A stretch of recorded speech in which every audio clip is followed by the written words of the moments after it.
Bismillah ar-Rahman ar-Rahim. Iyyaka na'budu wa iyyaka nasta'in. Mr. President, Honorable Secretary General, Excellencies, ladies and gentlemen, I feel honored today to represent my country at this forum of world leaders, where we have a chance to discuss problems that the world is facing. I want to talk about a lot of problems, but just four today. And I especially came to this forum despite a difficult time in my country, facing challenges. I would not have come, but because I feel that there are some very urgent problems which the world must address. So first of all, I start with climate change. So many leaders have talked about climate change. But Mr. President, I feel that there is a lack of seriousness. Perhaps world leaders some of the leaders who can do a lot, do not realize the urgency of the situation. We have a lot of ideas, but as someone said, ideas without funding is mere hallucination. Pakistan, I'll give you start with my own country. Our country is amongst the top 10 nations in the world which are most affected by climate change. We depend upon our rivers. We are mainly an agricultural country. And 80% of the water in our rivers comes from our glaciers. The glaciers not just on the Pakistani side, even India. The river, the 80% of the water in Ganges and the Indian rivers also comes from the glaciers, from the Himalayan glaciers, Karakoram, Hindu Kush. And these glaciers are melting at quite a rapid pace. We detected already 5,000 glacial lakes in our mountains.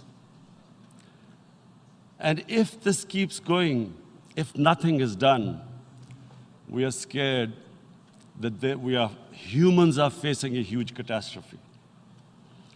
In my country, when my party came to power in the province of KP, we planted 1 billion trees in 5 years.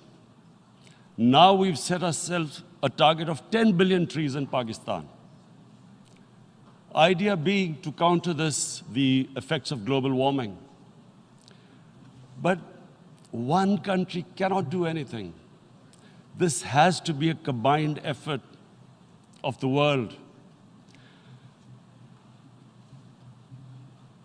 My optimism comes from the fact that humans, the Almighty has endowed humans with great powers. We can do anything, provided our survival instinct is stirred up. And this is really what I hope that the United Nations will take a lead in this. There must be more emphasis. Richer countries must be pushed. Countries that are mainly are responsible for greenhouse gas emissions. They must be pushed because our country contributes minuscule amount to greenhouse gases. So I feel that the United Nations must take leadership in this. My second issue for me right now is even more critical. Mr. President, every year, billions of dollars leave the poorer countries and go towards rich countries. billions of dollars siphoned off by the ruling elites of the developing world. And they find their way into Western bank accounts, offshore accounts, tax havens, expensive properties hidden behind companies bought in Western capitals. Mr. President, this is devastating the developing world. This is causing more poverty, debts. It's impoverishing the developing world. The difference between rich and poor countries is growing because of this. Money laundering, which happens because money leaves the poorer countries into rich countries, is not treated the same as, for instance, money from drugs or terror financing. The seriousness which terror financing and money from drugs, the way it is treated, it's not the same. The way the poor countries are being plundered by their elites. It's not happening. In my country, when I took charge of our government a year back, in the 10 years preceding that, our total debt went up 4 times. The debt we had accumulated in 60 years, just in 10 years, it went up 4 times. As a result, the total revenue we collected in 1 year, half of it went into debt servicing. How are we going to spend money on our human beings, 220 million people, when half the money is going into debt servicing? Because our country was plundered by the elites, the ruling elite. And easily they could get the money out. And when Mr. President, we located properties in Western capitals bought by this money through corruption and money laundering, located the properties of these corrupt leaders, we find it so difficult to retrieve it. That money, if we retrieved that money, we could spend on our human beings. But it's so difficult. The laws protecting these criminals. We do not have the sort of money to have expensive lawyers and spend millions and millions of dollars. We need help from the rich countries. And Mr. President, it's critical. The rich countries must show political will. They cannot allow this to happen. How can the poor countries spend money on human development, which the United Nations asks, SDG? How are we going to do it when this money can easily leave our countries? So, unless the rich countries intend to build walls to stop economic refugees coming as we see right now, they must take action. They must take action now. It must be a deterrent. Corrupt ruling elites should not be able to take money out easily and park it into foreign bank accounts and into these properties abroad. And I never understand why. Why do we have these tax havens? Why is this allowed? Why shouldn't rich people pay taxes? Why is it legal to have these tax havens where you have these secret accounts?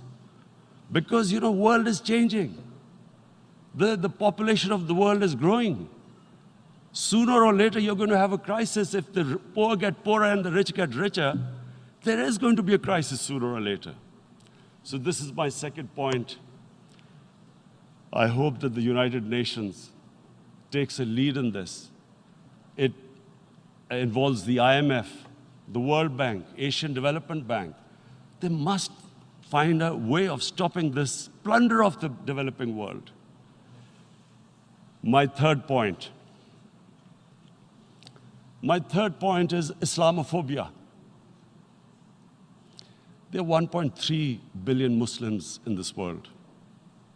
There are millions of Muslims living in other countries, European countries, in the US, as minorities. Islamophobia since 9/11 has grown at a pace where it is alarming. Human communities live together. There should be understanding amongst them. But Islamophobia is creating a division. Muslim women wearing hijab, it's become an issue. It's become an issue in some countries. Hijab is some sort of a weapon. A woman can take off her clothes in countries, but she can't put on more clothes. How is this happening? Because of Islamophobia. And how did this Islamophobia start? After 9/11. And why did it start?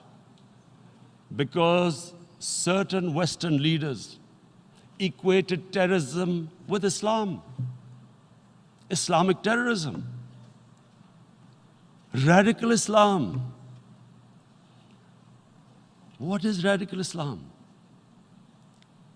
There is only one Islam, and that is the Islam we follow of Prophet Muhammad sallallahu alaihi wasallam. There is no other Islam. Radical Islam, Islamic terrorism, what message did they send to people in the West, and why is there Islamophobia? How is a person in New York, in the Midwest, in the US, in European capital, how is he going to distinguish between who is a moderate Muslim and who's a radical Muslim? Because terrorism has nothing to do with any religion. This Islamic terrorism, Islamic radicalism, and sadly used by leaders, this has been the main reason for this Islamophobia. And it has caused pain amongst Muslims. We in Muslim countries watch this Islamophobia traveling abroad, and it's getting worse. And may I just say, Mr. President, that in European countries, it is marginalizing Muslim communities. And we all know that marginalization leads to radicalization. Some of the people who ended up as militants in Syria and other places were from marginalized Muslim communities. And my point here is that we must address this issue. I'm sad to say that we Muslim leaders have not addressed this issue either. After 9/11, when this thing came about war against radical Islam, rather than Muslim leaders trying to explain to the West that there is no such thing as radical Islam, in all human communities, they are radicals. They're liberals and rest are moderate. All human communities, Christians, Jews, everyone has it. But Islam is not radical, neither Judaism, neither Christianity, neither Hinduism. No religion preaches radicalism. The basis of all religion is compassion and justice, which differentiates us from the animal kingdom. But unfortunately, the Muslim leadership was so scared of being called radical Islam that all of them became moderates. In Pakistan, we were in the eye of the storm, and our government coined a phrase called enlightened moderation. No one knows what it meant, but everyone started putting on Western suits that they were moderates, started speaking. Even those who didn't know English would speak English because they were moderates. No one had a clue what it was, because we, in the Muslim world, did not explain to the West that there is no such thing as radical Islam. One of the reasons why, after 9/11, Islam was supposed to be equated with terrorism was suicide attacks. Because the 9/11 bombers did a suicide attack, all sorts of theories came up that the Muslims are involved in suicide attacks because they will get virgin in heavens. Some came up with, what about women, suicide attackers? So this bizarre thing happened. No one explained. Suicide attacks and Islam were equated. No one did research that before 9/11, the majority of suicide attacks in the world were by Tamil Tigers, who were Hindus. No one blamed Hinduism, and quite rightly. What has Hinduism got to do with what desperate people were doing in Sri Lanka? We all know we've seen films about Japanese kamikaze pilots at the end of the Second World War doing suicide attacks. No one blamed the religion. But here we were trying to prove we were moderates and not explaining to the West. But the most important thing I wanted to say here today, in explaining this Islamophobia, Mr. President, and I feel it's very important because I played professional sport in England, I spent a lot of time there, so I know how the Western mind works and how West views religion. So where the misunderstanding about Islam came. And one of the reasons it caused Islamophobia. That was, in 1989, this book was published, maligning, insulting, ridiculing our Prophet Muhammad sallallahu alaihi wasallam. And there was a reaction in the Muslim world. The West couldn't understand what was the problem. Because in the West, because I have spent so much time in the West, religion is perceived completely differently. They don't look upon religion like we do. And so, Islam was supposed to be an intolerant religion. It was against freedom of expression. And Islam took a real beating 30 years ago. I still remember it became a watershed. And every 2 or 3 years, someone would malign our Prophet, peace be upon him. There would be a reaction by the Muslims. And again, it was Islam, an intolerant religion. Again, this time, I blame a certain section of the people in the West who deliberately provoked this, knowing the impact it would have. But the majority of the people in the West didn't understand. This is where, again, Muslim leadership let the Muslims down. We should have explained to them what our Prophet, peace be upon him, means to us. So in 1 minute, I'll try and explain what he means to us. Our Prophet was the witness to the divine book, the Holy Quran. The Holy Quran is the book of guidance for Muslims, and the Prophet's life was living the Quran. He was an example of what the Quran guided us to be. So he is the ideal we all try to get to. The Prophet created the state of Medina, the first state in Islam. That state was the basis of a Muslim civilization which became the predominant civilization for the next 700 years. And what was that state? I hear such strange things about Islam, that it is against women, it's against minorities. The first state of Islam in Medina, it was the first time a welfare state was set up. The state took responsibility of the weak, widows, orphans, poor people, handicapped. It taxed the rich, spent the money on the poor.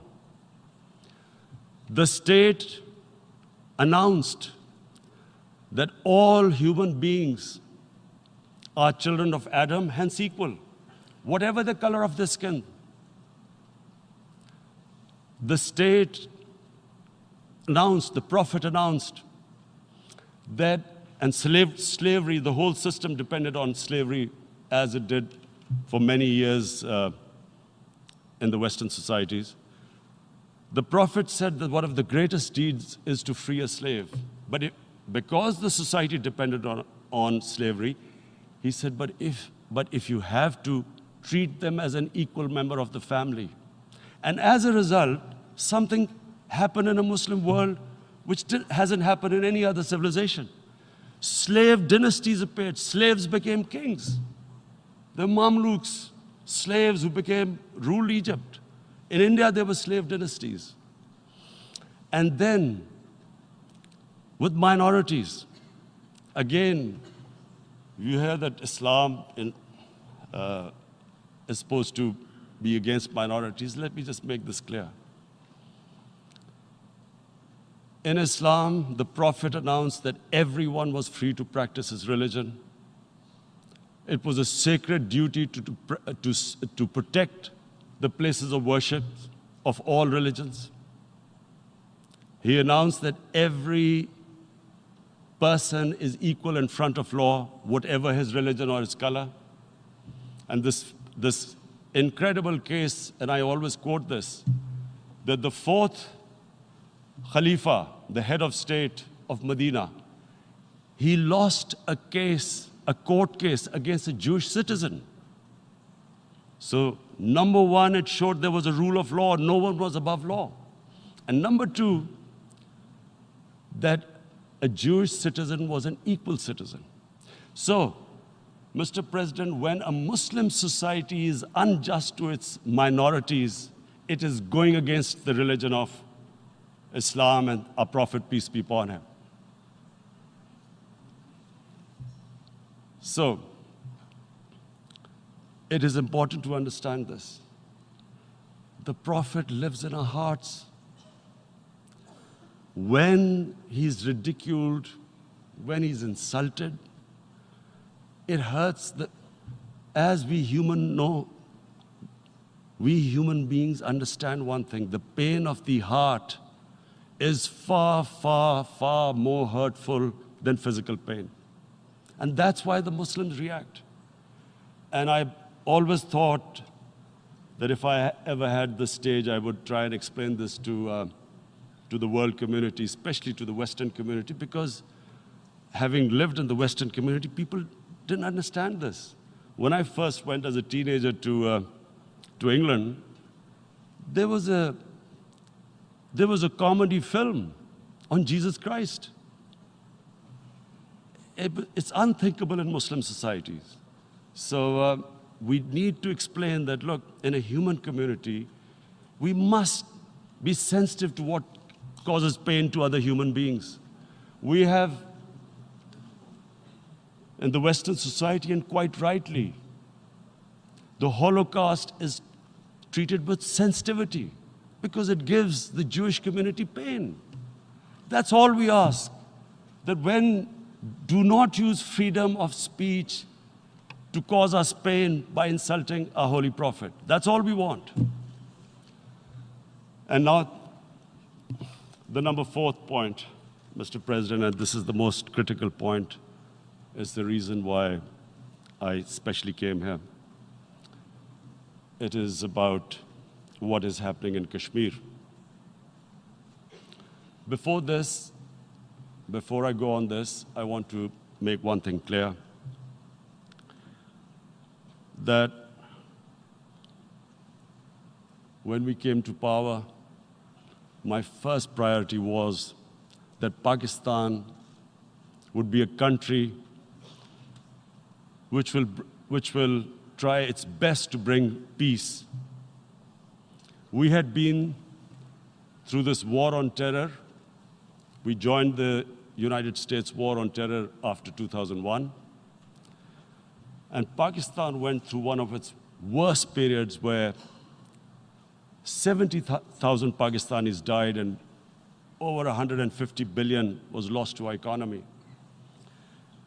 And Mr. President, I opposed the war because in the 80s, Pakistan had joined the Western countries in what was the freedom struggle then in Afghanistan against the Soviets. And it was funded by the Western countries. These Mujahideen groups, which were treated in guerrilla warfare, were trained by Pakistan Army, funded by the Western countries, and especially US, and they waged what was a freedom struggle in Afghanistan The Soviets called them terrorists. We called them freedom fighters. 1989, the Soviets retreated. The Americans packed up and left. Pakistan was left with these groups. Come 9/11, Pakistan joined the United States in this war on terror. And now our government was supposed to, the reason why I opposed joining this war, because here we had indoctrinated them in jihad, meaning freedom struggle against foreign occupation. Now, because we had joined the US, and the US had occupied Afghanistan, now we were supposed to tell them that, no, this is not freedom struggle and jihad, it's terrorism. So that's why I tried to tell then government that, stay neutral, because you will have leverage over them. You will be able to control them. But if you join them, you become collaborators, and they will attack you, which is what happened. They turned against us. We went through a nightmare. 70,000 people killed in a war we had nothing to do with. No Pakistani was involved in 9/11.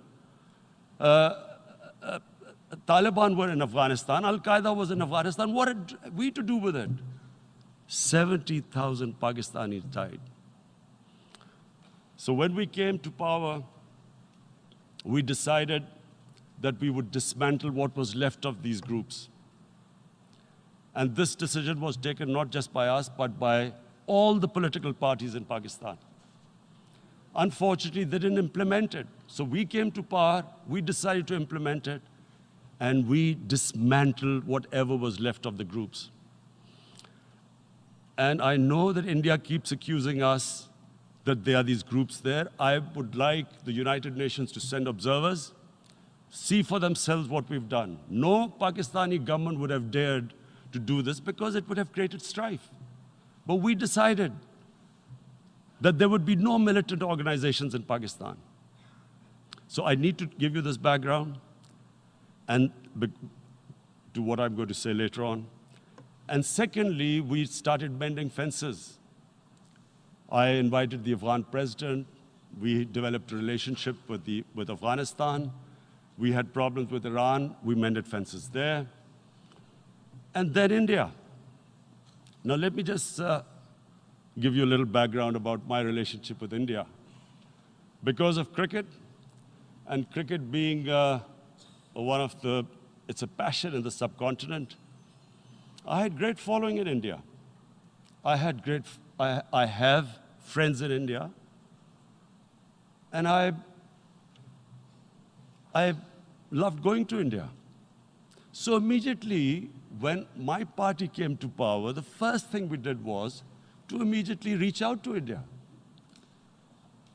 And I spoke to President Modi, and I said, look, we have similar problems. Climate change, poverty, let's get together. Let's resolve our differences through trade. Let's build a relationship on trust. Prime Minister Modi told me that, there were terrorist attacks from Pakistan. I said, we have problems with you. There are terrorist attacks which we know are instigated by India in Balochistan. We caught a spy, Kulbhushan Yadav, who admitted what the sabotage going on in Karachi and Balochistan. So we said, look, let's leave that behind. Let's move forward. Our main priority should be our people. The highest number of poor people live in the Indian subcontinent. Unfortunately, didn't make any headways. Our foreign ministers were supposed to meet on this in the UNGA last year. India canceled it. We thought that it's their election coming up. It's a nationalist, ultra-nationalist party. It doesn't want to cozy up to Pakistan. So we thought, okay, we'll wait till the elections. Meanwhile, a 20-year-old Kashmiri boy, whose father said was radicalized by the security forces in Kashmir, blew himself up on an Indian convoy. Immediately, India blamed us. I I spoke to the Indian public on television. I said, if you give us any iota of proof, we will immediately take action because we've clamped down on these groups. Rather than sending us any proofs, they sent their jets in, they bombed us. We retaliated. A jet, 2 of their planes were shot down, 1 pilot bailed out in Pakistan. We immediately returned the pilot, saying that, look, we do not want any escalation. Rather than taking that as a peace gesture, the entire campaign, almost the entire campaign of Mr. Modi in the election was how he had taught Pakistan a lesson that jets had killed 350 terrorists. Complete lie, they had just killed about 10 trees of ours, which was quite painful given that we are growing all these trees. He then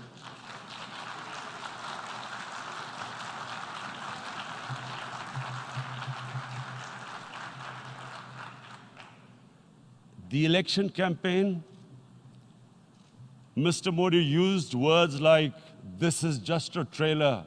The movie is about to start. I went into Pakistan and taught them a lesson. This was the election campaign.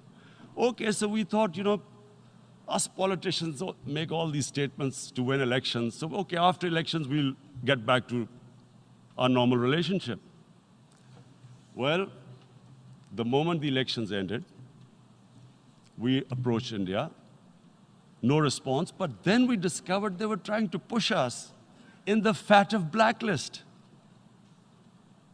to bankrupt us. That's when we realized there was an agenda. And that agenda became obvious on the 5th August when India went against 11 United Nations Security Council resolutions, which say that Kashmir is a disputed territory and the people of Kashmir have the right of self-determination. They went against that. They went against Simla Accord, which is about bilateral, sorting out our differences through bilateral means, went against that. They actually went against the Indian Constitution. Illegally, they revoked Article 370, which gave Kashmir the special status. They got an extra 180,000 troops there. Total number of security forces in Kashmir now are 900,000.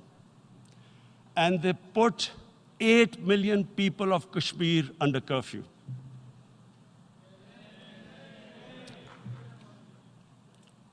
Mr. President, now I just briefly want to make the people understand, how can anyone do something like this? And for that, I have to explain to you what is RSS. RSS, Mr. Narendra Modi is a life member of RSS. RSS was an organization that was inspired by Adolf Hitler and Mussolini, came about in 1925. They believed in racial purity, racial superiority. They also believed they were an Aryan race like the Nazi believed they were an Aryan race. All that I'm saying can be verified. This is the time of information revolution. You can Google all this, what I'm saying. But it is very important for me to explain this to you so you know what is happening in India. This RSS believed in the ethnic cleansing of Muslims from India. At one point, there was racial superiority of the Hindu race. Secondly, it was hatred for the Muslims and for the Christians because they believed that this golden age of Hindu civilization was stopped because of Muslim rule centuries back and then the British rule of India. So it was racial superiority and hatred for Muslims and Christians. This is openly stated. You look at the founding fathers of RSS, Golwalkar and Savarkar. Just Google them and you'll find out. And this ideology of hate is what murdered the great Mahatma Gandhi in 1948. It was this ideology of hate that made Narendra Modi in 2002 do a pogrom against Muslims in Gujarat when he was the chief minister. He allowed 3 days for these RSS goons who were inspired by the Hitler brown shirts. They actually wear brown shirts. This RSS, the Congress Home Minister gave a statement that in RSS camps, terrorists are being trained. And these terrorists butchered 2,000 Muslims and 150,000 Muslims were made homeless. Narendra Modi could not travel to the US because of that. And I need to make you understand this background before I explain to you that what sort of a mindset would lay siege to 8 million people with 900,000 troops. Women, children, sick people, locked in as animals. In fact, of what I know of England, if 8 million animals were locked in, the RSPCA would have made a lot of noise about it. These are human beings.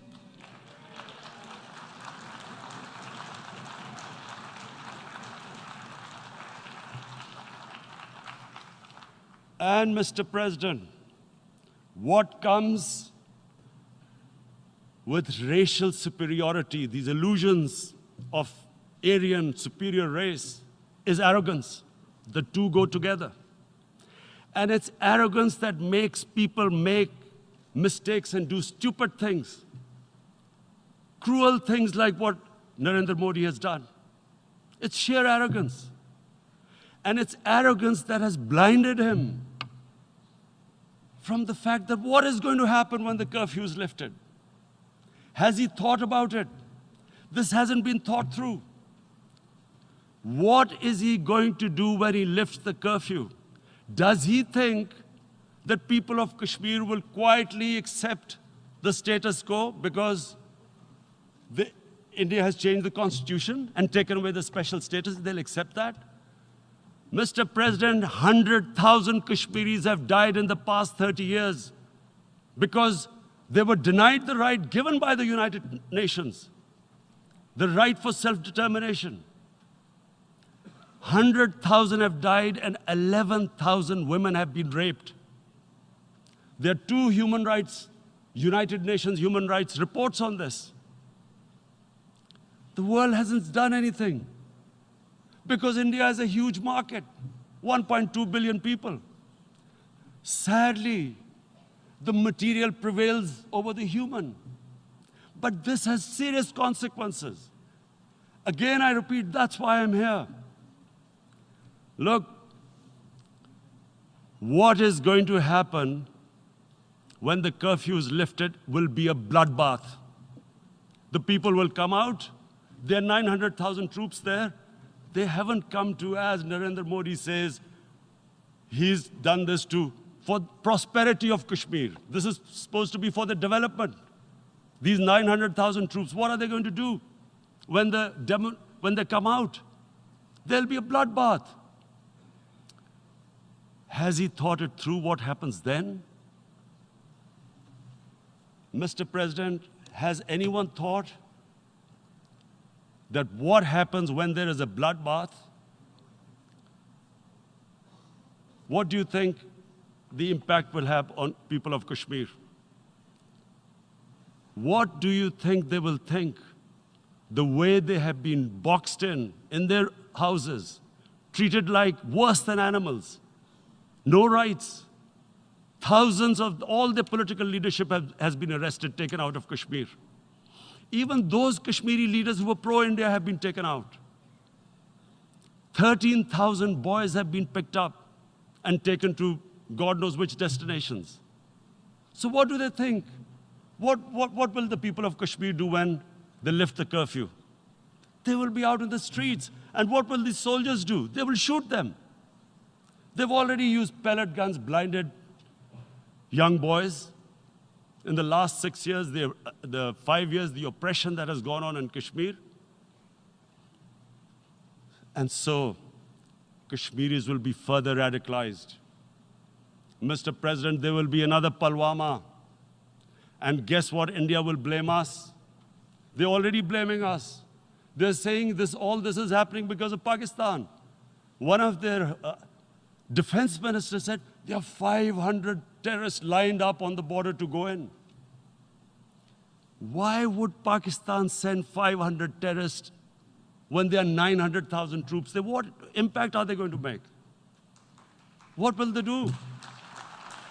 And why don't we know that the moment there is some terrorist attack, all that will happen is there'll be further cruelty and oppression of the people of Kashmir. We will just give the 900,000 troops to further crush the people of Kashmir. And then we'll give the Indian government an excuse that, look, Pakistan is a terrorist state, and this mantra that has gone on, Islamic terrorism. The moment you use this catchword, Islamic terrorism, the whole world turns away. No one talks about human rights. You can do whatever you want, which is what has happened in Kashmir, because they keep using this word, Islamic terrorism. And this is what they're doing right now. What do we benefit from further increasing the cruelty on the people of Kashmir? And why would we want this? But there is no other narrative left for India. As when they lift the curfew, whatever happens, Pakistan will be blamed, and there is always a danger of another Pulwama. They might come and bomb us again, and then another cycle might start. And what does Narendra Modi think? That 180 million Muslims of India are thinking right now.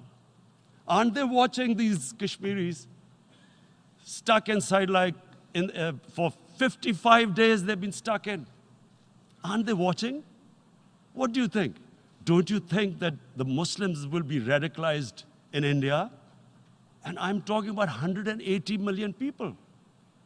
And when they get radicalized, there will be some incident in India somewhere down the line. Again, we will be blamed. And I'm warning you right now, again, we will be blamed. And Mr. President, what about 1.3 billion Muslims who are watching this? And they know that it is only happening in Kashmir because they're Kashmiri Muslims. This is not happening to Kashmiri Hindus. They know that this is happening because of their religion. So what do you think they will be thinking? What do you think the Jewish community would think if there were, forget 8,000 Jews stuck like this? What do you think Europeans would think? What do we think? I mean, any human community, if their members are stuck like that, what do you think they will think? Are we a children of a lesser God? Is it not going to cause us pain? And then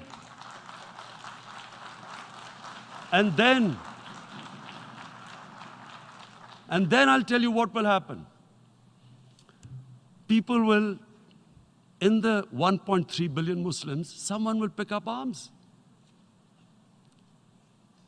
I know we've been brought up with films, Western films. This good, decent guy doesn't get justice. He decides to pick up a gun and start seeking justice. There was a film made in New York, famous film called Death Wish.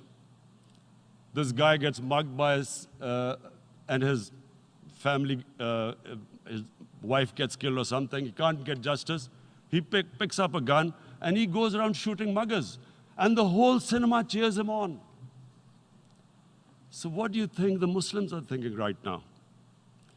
If there is a bloodbath, there will be Muslims becoming radicals, not because of Islam, but because of what they will see that there's no justice when it comes to Muslims.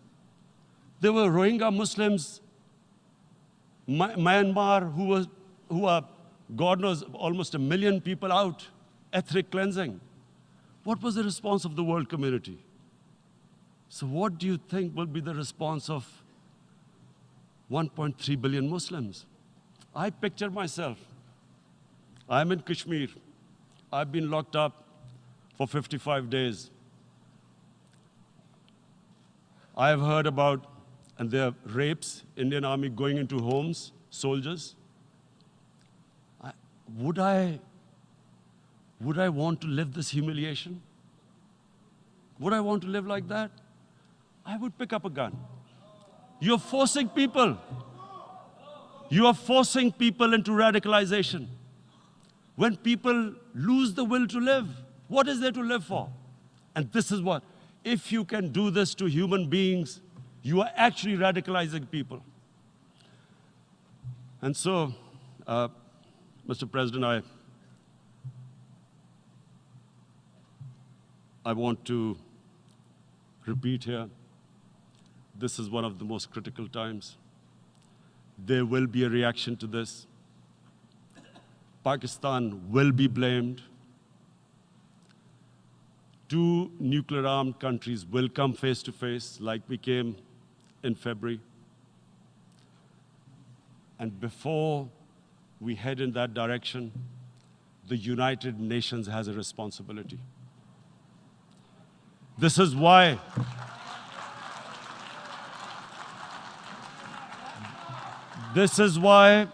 the United Nations came into being in 1945.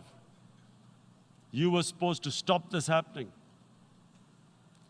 I feel we are back to 1939, Munich. Czechoslovakia has been taken, annexed. What is the world community going to do? Is it going to appease a market of 1.2 billion, or is it going to stand up for justice and humanity?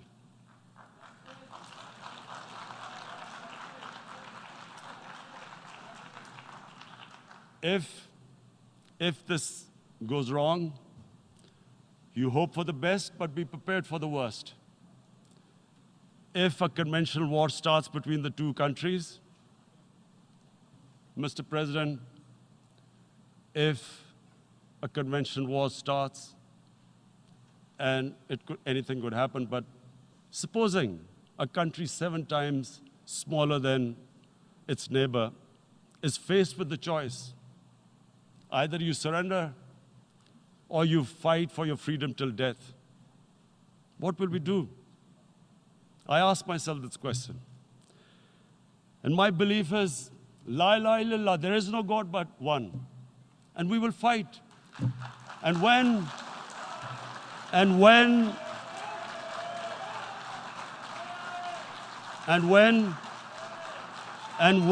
a nuclear-armed country fights to the end, it will have consequences far beyond the borders. It will have consequences for the world, which is why I repeat I'm here.